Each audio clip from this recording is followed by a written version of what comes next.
Well, good morning. I am Kathy Zook. I am the ARC Program Manager for Eastgate Regional Council of Governments, and ARC is Appalachian Regional Commission. It's just too much of a mouthful, so every time I say ARC, that is what I'm referring to. And today we are recording this session, so it is being recorded at this time. And today is our workshop for fiscal year 24 for the Appalachian Regional Commission program, and it's a great time to be in Appalachia because we are fortunate that we have several sources of funding that are available. You may be aware of the Appalachian Community Grant Program. That is $500 million that was allocated to our region. We also have Power, Inspire, and multiple funding sources. But today I'm going to solely talk about the annual allocation that comes to Eastgate for our 3-county local development district. Every funding source has its own unique pieces and parts to them. So some things apply in others that don't apply in this one. But I think you'll find it very user-friendly. We are completely online this year, so I'm not the most techy person. They do call me Mayhem, but we'll keep our fingers crossed and see how we do today. But just to give you a background, oh, it's already acting funny, huh? There we go. The Appalachian region is actually 13 states, from New York to Mississippi. It was established by Congress in 1965, and of those 13 states, we have about 26 million people. And in the state of Ohio, we have 32 counties that are in the Appalachian region. They're broken into 4 local development districts. Eastgate B is the most northern district, which are the 3 counties of Trumbull, Mahoning, and Ashtabula. And we work very closely with our sister agencies, as well as the Governor's Office of Appalachia and our ARC office in Washington, D.C. ARC is actually a regional economic development agency that provides funding within those local development districts to improve the lives of the people of Appalachia. So within Ohio, we're talking about 2 million people make up the Appalachian region. Okay. This is our competitive period. So this is our pre-applications are available. I'm sure you all got the notice, and that's why you're here today. And I do appreciate you taking time out to come to this workshop. Today's workshop is for you. If at any time you have any questions, please feel free to stop me, raise your hand. This is for you to give you the tools that you need in order to complete a successful application. You can see from all the folks in the room, there's a lot of interest, and every point counts. You are competing with each other.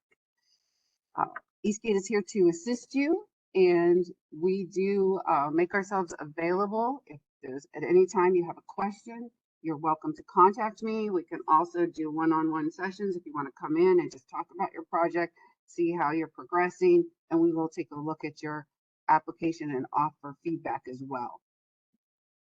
Met the first criteria of the in-person workshop. Participation in the workshop is required. If you or your team member or your grant writer is not available, of course, we're recording it. We'll make it available so that individuals can watch it at the, online, and that way they'll still meet the criteria of the mandatory workshop participation.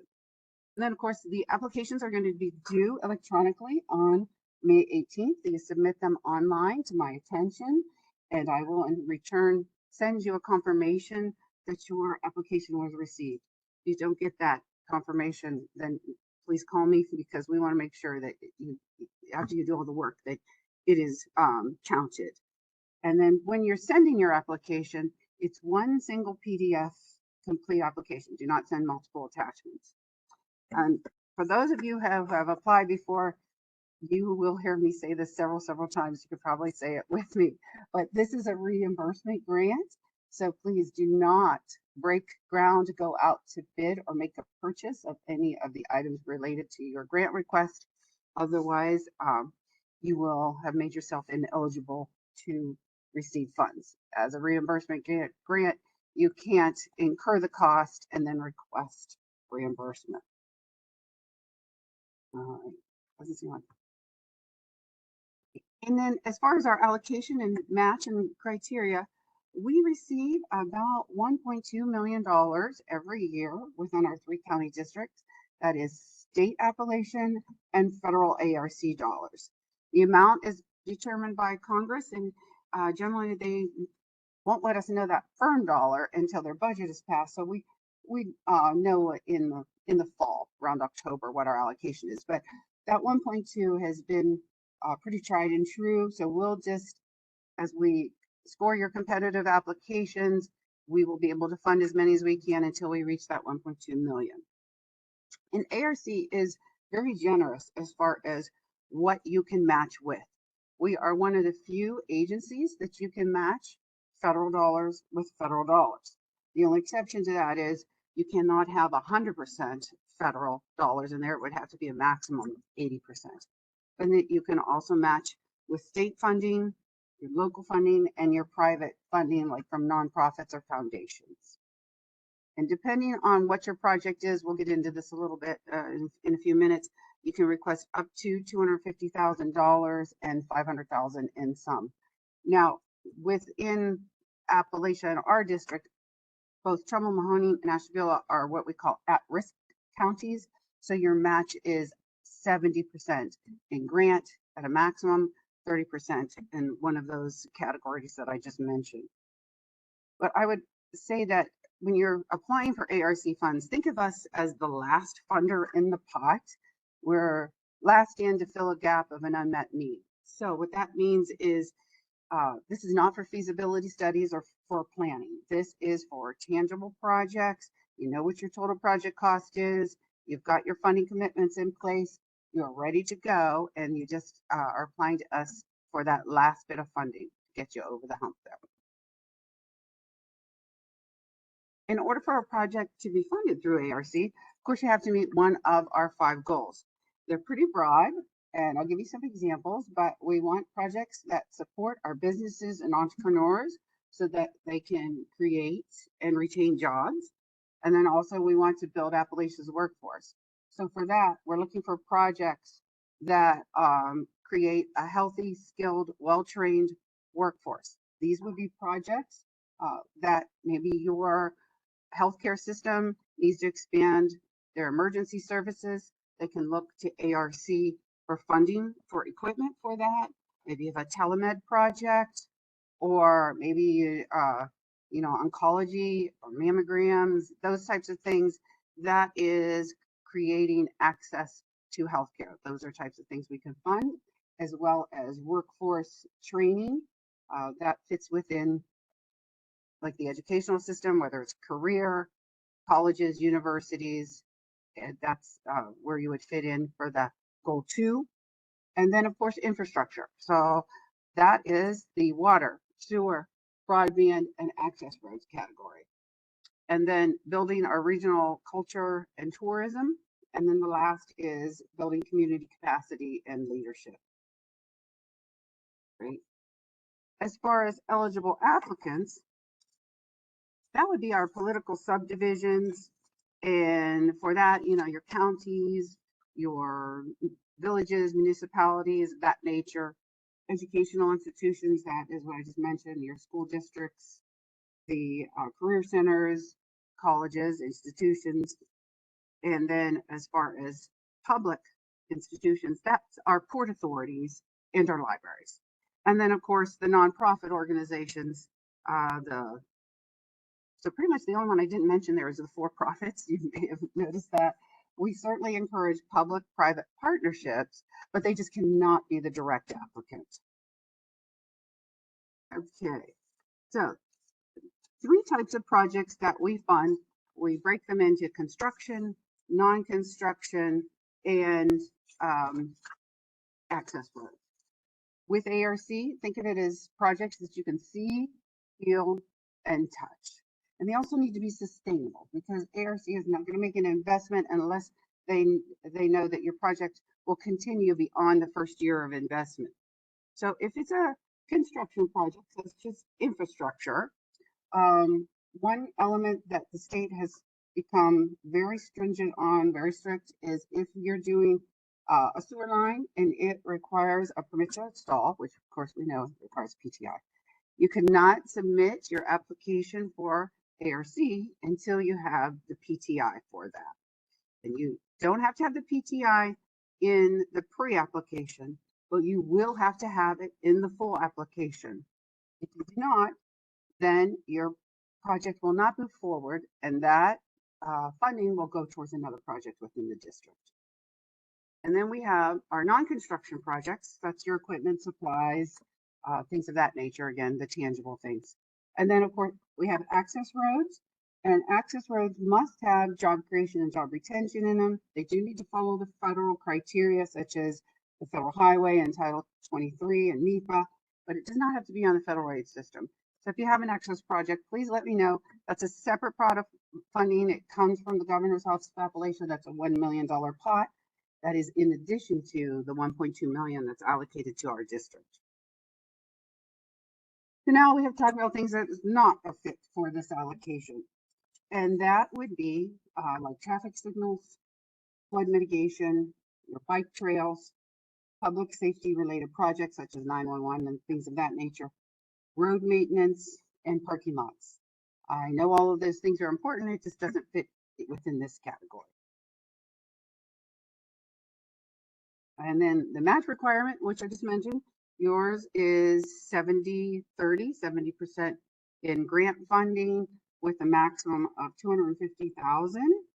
The exception to that is, as of last year, with the passage of the bipartisan infrastructure bill, that allowed us to give a little more help for those projects that are $1 million and above, and they can request up to $500,000.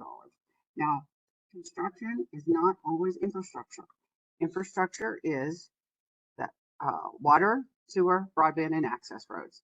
You may be building a community center or expanding your healthcare services. That would fall under construction. That is not infrastructure.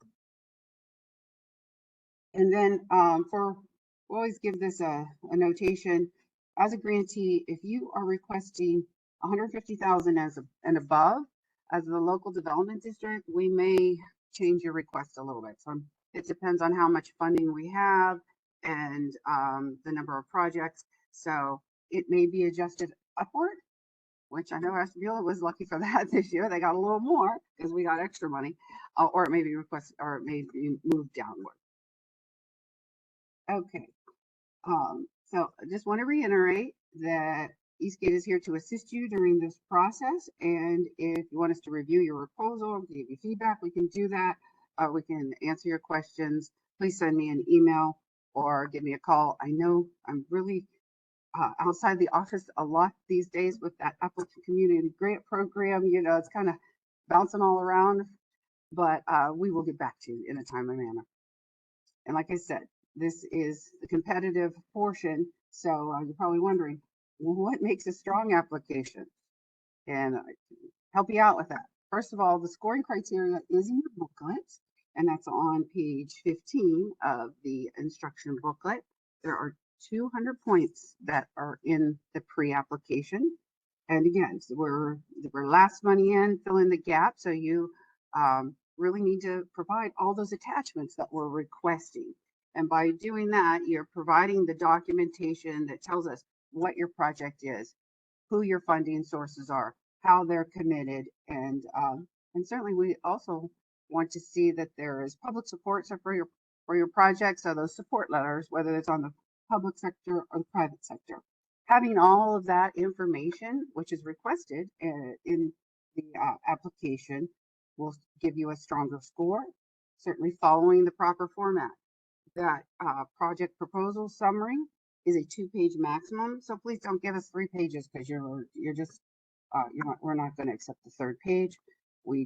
Eastgate did not create the form. It is a standard form used by all local development districts in the 13 states. And then 2, if you are showing that you have the match rather than applied for it, that is stronger, and your application will get more points if you can document that it's committed rather than saying, okay, we're going to apply for OPWC in September. It would be stronger. You get more points if you show committed funding. And then Once your applications are submitted in May, it will go before our scoring committee, and that is made up of representatives, at least one individual per county. So we have 3-member and myself. From there, it will go to the TAC, the Citizen Advisory Board, and ultimately, well, the CAB too, Citizens Advisory Board, and then ultimately is approved by the Eastgate General Policy Board. Okay, so when you're assembling your pre-application, it's just a few basic parts: the 2-page project proposal summary, and then your attachments. You'll find in your instruction booklet, there's index pages. They ask you to insert that in between your attachments so that the reviewers can find them. And then also, as I mentioned, submit one complete PDF. If you submit your application, it's not in the right order, or are you giving us multiple attachments, we're going to return it to you and say, fix this, please. All right, so now the techie person, I'm going to escape from here and I'm going to call up.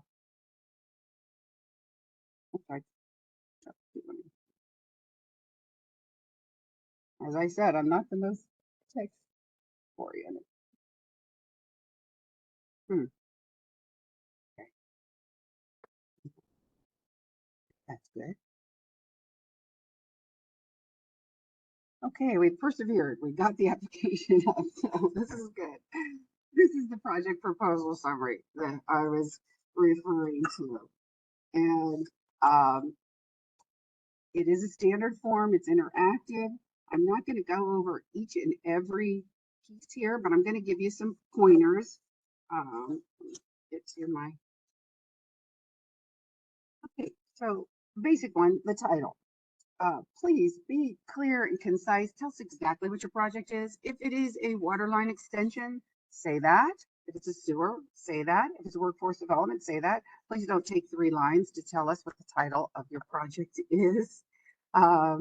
And then also, as far as the contact person, this is the person is the first we would reach out to first to get the particulars of the project, who would be most able to answer the questions. It's not always your president or executive director or CEO. It's the person who's most knowledgeable that we can say, hey, what's that funding source, or how many linear feet do you have? Whomever that is, please list that person first as the contact person.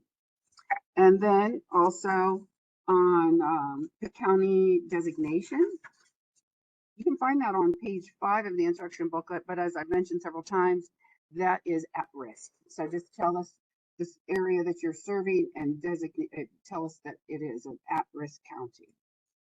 And then as far as the basic agency, this is where if your project is a construction project and you're receiving federal ARC dollars, you must have an agency that will administer the project, because ARC does not do that. There are a handful of agencies that meet that requirement. They're in your booklet, but just briefly, that's rural development, community block grants, EDA, which is Ohio's EPA, and then the Ohio Department of Transportation. Now, generally, they will only be your basic agency if they have funds in the pot. But I don't really want you to worry about that, because Ohio is now a self-certifying state. So if you don't have a qualifying basic agency, we can work with you and get that taken care of. At this point, when you're answering that question, I would just put to be determined, and then Eastgate will work with you to make sure we get that lined up to take care of that element.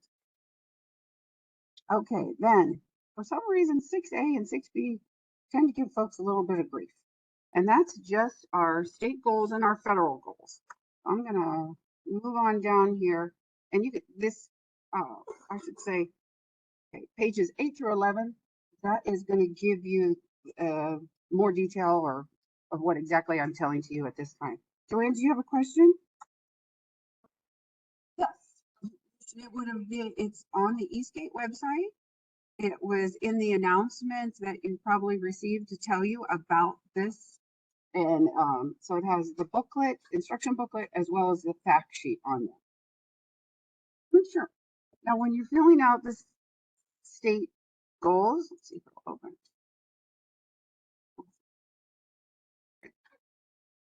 Sure. I think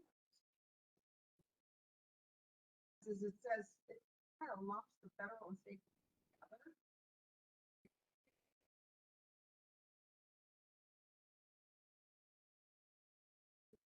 Federal and federal. Okay, at least federal and state. Okay, well, I figured out it's right on the link. Yeah, the link wasn't working. Send it to you separately as an attachment. And I will check with our IT to make sure that's working. Actually, I just checked them before I came in and they were working for me, but you know, I understand sometimes technology isn't the kindest. Believe me, I understand that. Okay, so this is when the link is working. If you continue to have trouble, please let me know. This is for the state goals. So merely what you're just going to do here, you're just going to copy and paste. Copy the goal, copy the strategy, and insert them into the interactive section of 6A and 6B. Now with that, you don't need to add any narrative. You don't really, it's just copy and paste. Don't add anything else. And then the same thing for the federal goal. You just click on that because of course the state has to have their own and the Fed has to have their own. They're very similar, but you know, we have to make them both happy. So we'll just copy and paste. That's an easy one. All right, now I'm going to move to the budget because there's a lot of points in the budget, as you can imagine.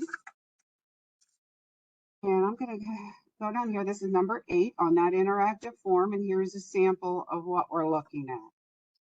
We want you to identify all the sources of funding in your project.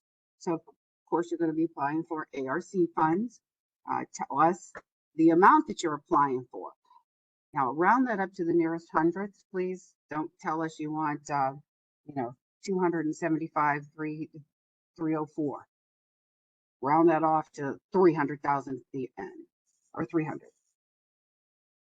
So round that to the nearest hundredth, and then list everything that you're putting in there. Do you have CDBG? Do you have grants? Do you have loans? Whatever you say is your match. Identify the source, the amount, the percentage, and the agency, and the status of funds. The status of funds are very important because if you show committed, then you want to provide documentation that that is committed from the agency that is committing them. And then if you're just applying, so say you're applying for CDBG or you're applying for Ohio Public Works, then you would just say that you applied and give us the date that you did apply or that you intend to apply. You can use, oh, what does this say? I don't know why. Let's hit continue. Okay. I understand technology problems. Okay. So, and please don't put any cents, just whole dollars only, no cents on there. We do encourage you to, utilize as many funding sources as you can when you're doing this. And then also with ARC, you can use in-kind. Not be more than 20% of what you're asking for in ARC funds. So in this example, say you're applying for ARC, you're going to say, okay, we'd like to request 200,000 in ARC funds. If you are using in-kind, then 20% would be your maximum, so that'd be $40,000. Put that in a separate line. Every item has to be on its own line. Okay. And then, of course, the documentation goes into attachment C, which is the matching funds. So I think we're good there. Let me just say this too. The total project cost. Make sure you're consistent about your total project cost throughout the entire application. You'll find in the pre-app, they'll ask you maybe several times for the same information. Make sure you're always consistent, like your title is always said the same way. Your total project cost is always the same amount. And in your supporting documentation, make sure that whatever that amount is and your budget are the same. Don't round them up, don't change it. Whatever that total is, that is the number you use throughout the entire application. Okay, now the other big one is your project description, number 9. A lot of points come from here. This is the who, what, where, and when of your application. And you can see there's a lot of bullets there. Please make sure you answer every item that is requested. There are points assigned for everyone. And as you know, with the competition, if you miss one, then you're missing points. So with this, it's saying in the first sentence, please, when it's asking, state exactly what the project is and where it's located. Don't put that like at the end, put it in the beginning. Tell us who is going to own and operate the project. Include items such as the linear feet, gallons, individuals served, the specific information. And then also, it's going to ask you for the timeline. When is this project starting and when is it going to end? A lot of folks think that their application is going to get done a lot faster than what it is, and typically we don't find that's the case. So give yourself at least 12 months. Even if you think that you're going to, oh, well, we'll buy this equipment within less than 6 months. Well, we didn't know COVID was going to happen either. So give yourself at least 12. Did you have a question? Administrative, I would keep that at a minimum. That does not qualify for tangible. And then also ARC will look at that and say, well, how is this project going to survive next year and the year after if they can't pay for salaries? We can do a little bit of administrative, and by that I would keep it at a minimum, no more than 10% of those other tangible items. Okay, now also in number 9, we want to see local support for the project. So when you're providing those support letters that you'll include in attachment B, this is where you're going to mention, okay, we have X number of businesses that are involved. We have support from our local mayor, our commissioners, the chamber, those types of things. Give us just a few sentences there of the support you have for the project, and then provide that documentation in the appropriate area, which is attachment B. Another item that tends to get a little sticky for folks is the performance measures. I don't know if I'm going to try to open this or not, but we'll give it a go.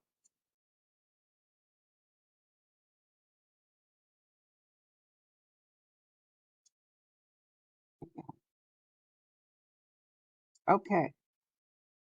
So it's working for me. Hopefully it works for you. This is our performance measures, and we call them outputs and outcomes. And then we also have, we love definitions. There's like 4 pages or more of definitions to tell you what we're looking for in outputs and outcomes. So I'd like to give you a few examples that might make it a little bit easier. But in this section, when you're answering number 12, no narrative. It's a bulleted format only. Give us a number and give us the information. So tell us, here's an example of a sanitary sewer project. And we've got 9,500 linear feet in improvements. It's serving 1 low to moderate income area, telling us 83 households are served, 3 businesses, how many commercial businesses, and how many communities served. That's exactly what we're looking for in this answer. Thank you, Gary. This is from your application. It looks familiar, huh? Yes. And then the outcomes. This is, you know, the improvements, how many will be improved. This is also where you're going to put job creation and job retention if your project has that. Not all projects do have job creation or job retention. It is certainly stronger application if you do have it, because of course we're an economic development agency. So we'd like to see jobs created and jobs retained. we are very specific about what jobs retained is defined as. And you'll find that in your application here, but I'll just mention retained only counts if this individual is going to lose their job unless this project goes forward. If they are going to keep their job, whether this grant is funded or not, then that is, we're very happy for them, but that is not jobs retained as far as ARC defines it.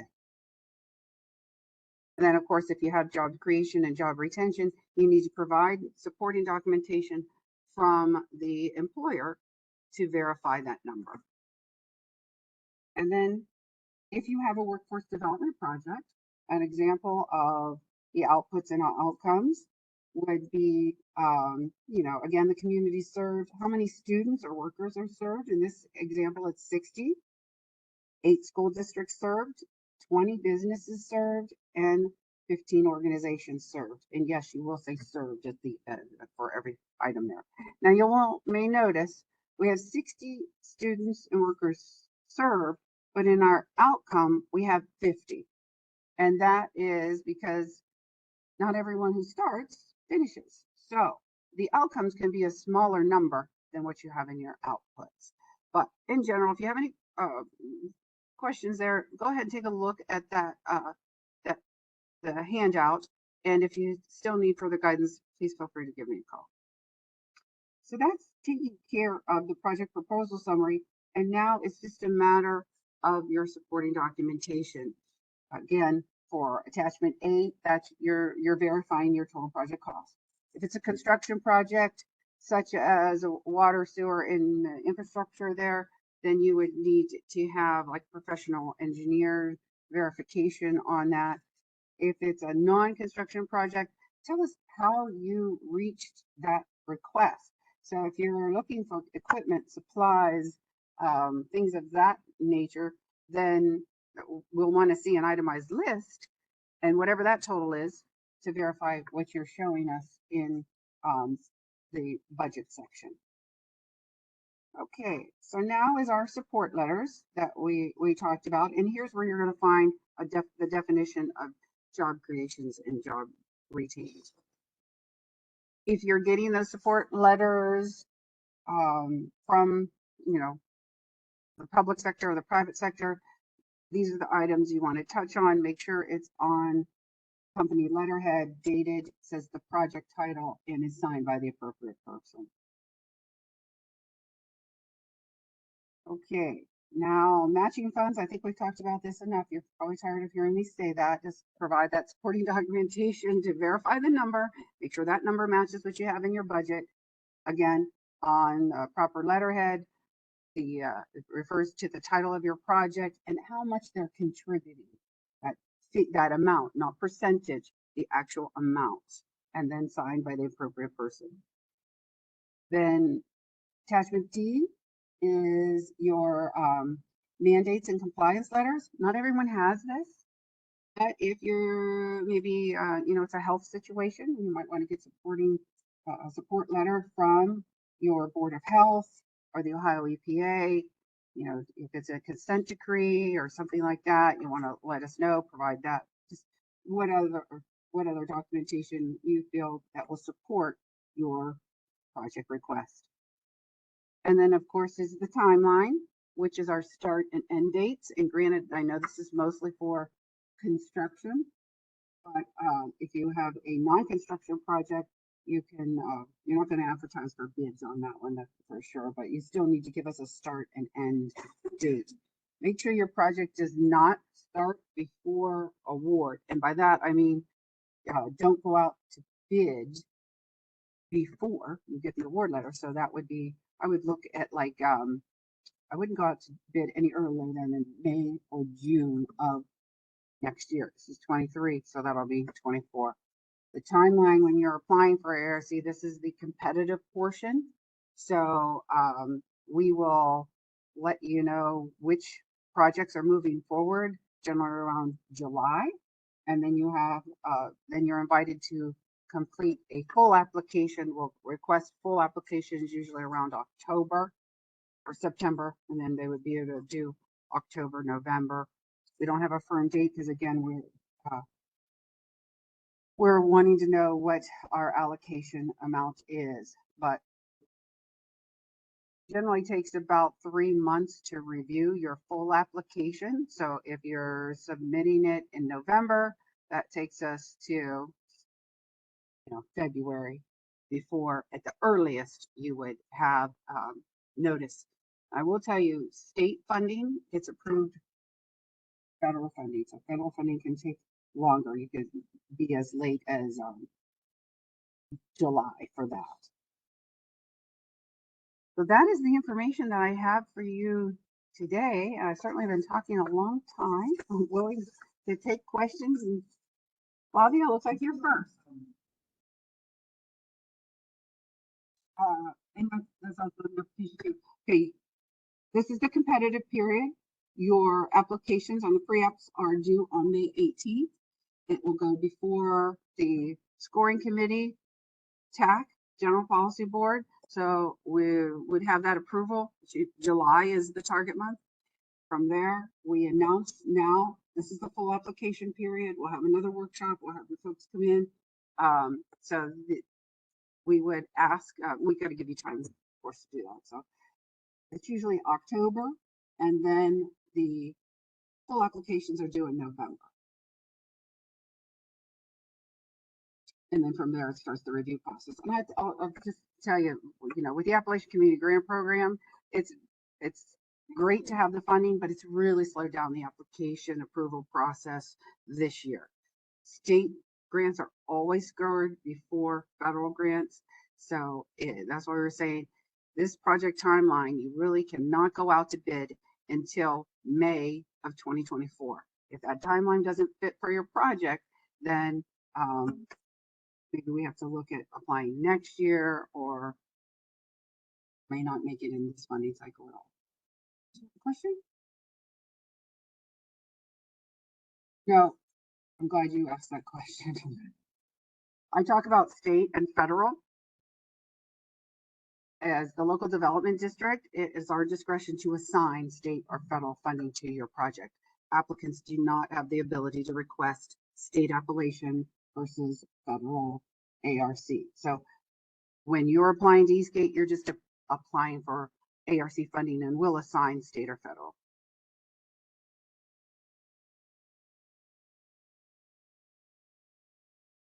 Not for this funding.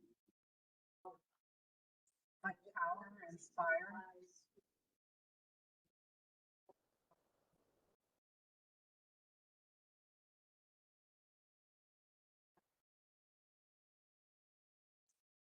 Yeah,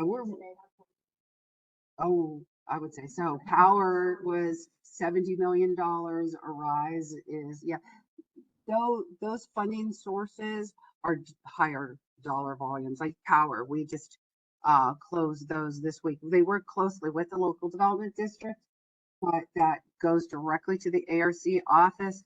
That pot of money you can ask for anywhere from 400,000 to 1.5 million. Broadband you can ask for up to 2.5 million. So those are larger pots of money. I would definitely encourage you to contact your local development district because we can assist you in being successful in that. But that is you can apply for that and apply for this. That's certainly allowed.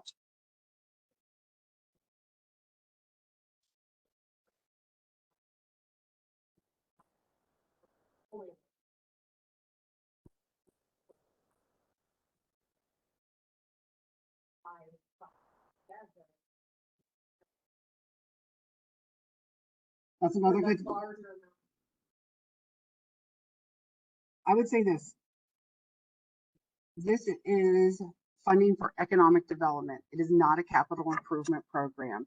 So if you are asking for a roof, a boiler needs replaced, how are you tying that into the 5 goals and to reach parity with the nation and economic development, job creation?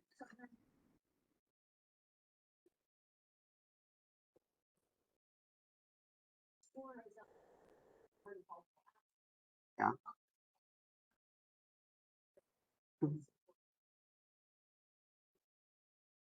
I'm going to give you pushback on that. To me, that sounds like a capital investment project.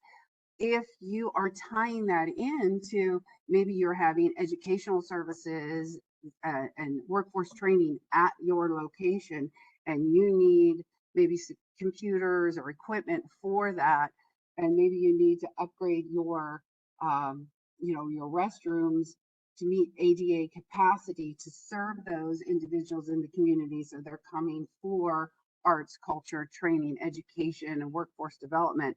That is much stronger than just submit a request for a boiler. I do not feel that would be competitive. But if you're tying it into other elements, then it could be one piece of the bigger picture. What's your question?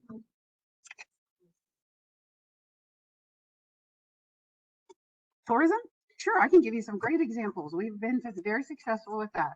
The Trumbull County Historical Society, their Morgan Center, we did a renovation for them, in which they did a collab. We did a renovation on the upper floor in which they were serving students. They attracted 30,000 residents per year to come to their upgraded lab and utilize their services. So that was a successful project. And that's on the lines of tourism. Okay,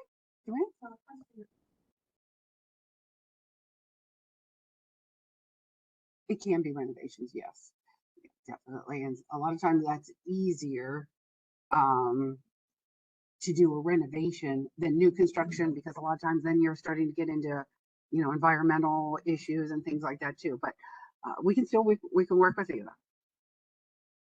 Yes.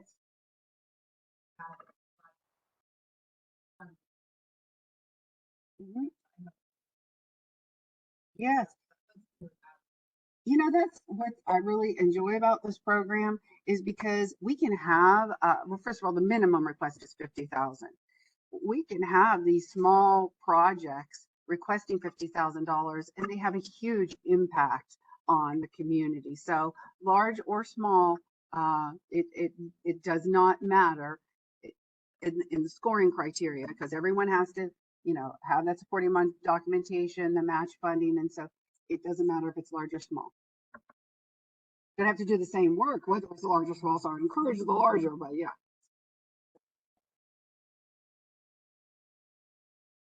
Mm-hmm.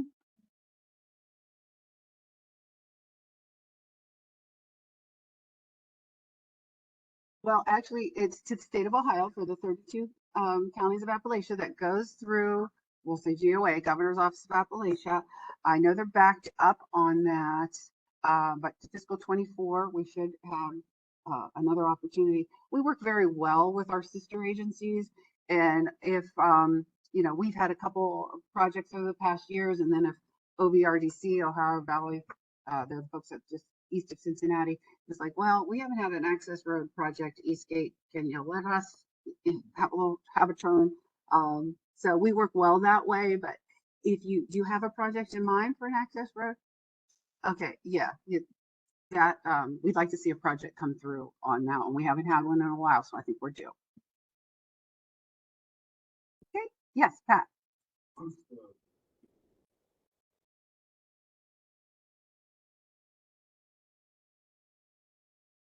Yes, thank you for asking. When you get the award letter, then that's when the clock starts ticking. We'd like to see that spent 12 months from the time of award. Now, if something happens and you can't spend it within that 12-month period, COVID, or you hit a gas line, Gary. Not you, the other firm, and you have project delays, just let us know that, and within reason we can extend that. But we really are looking for you to spend it within 12 months. All right, yes.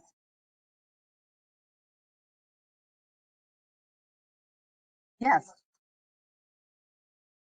We can provide assistance. We won't write the application for you. Yes, like we just worked with Ashton Beulah to apply for the power funds for broadband. That was 2.5 million. We've been very successful in getting power applications through our office and also through the Governor's Office of Appalachia. We have consulting services available to assist with that. Inspire is another one that is, and Arise. Each one has their own specific criteria.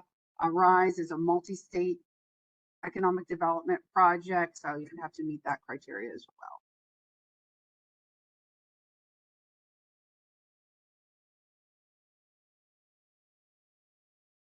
Questions too vague for me. I need a little more detail.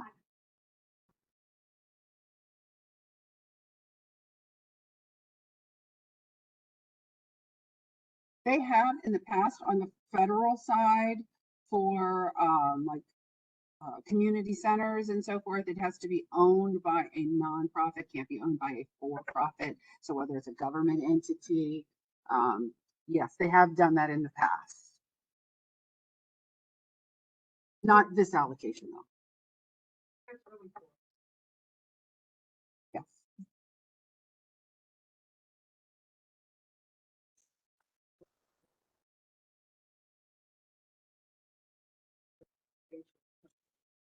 Like that. Is this like a scholarship program? No. Oh. Oh. I would say no. There's no return on investment for that. That's not hitting the sustainability piece. We had another pot of money a few years back for regional job training that was for scholarships. That's why I was asking, but that's no longer available. Mike.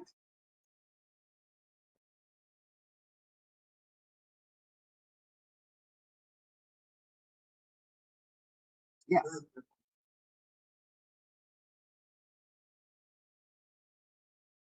Yes. Well, let's say this. Federal always has more hoops to go through. Yeah. So federal money is always hard. It's much easier for state projects to get funded, less hoops to go through. But on the state side, you still have to do the prevailing wage. On the federal side, you have the Davis-Bacon. So on the federal side, you have to have a basic agency. On the state side, you do not. So as far as applicants, you won't see any difference as far as your application that's being submitted. It's just another review process, and there's more strings attached, like I said, the basic agency and the Davis-Bacon. I like state funding a lot easier than federal. Plus, it gets approved faster, so we can get it out there and get going. Yeah.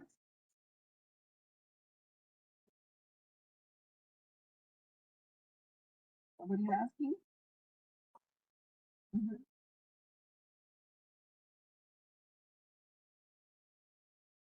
So you have another project and you're trying to apply for funds in this for ARC for that? Yes, it should be the same type.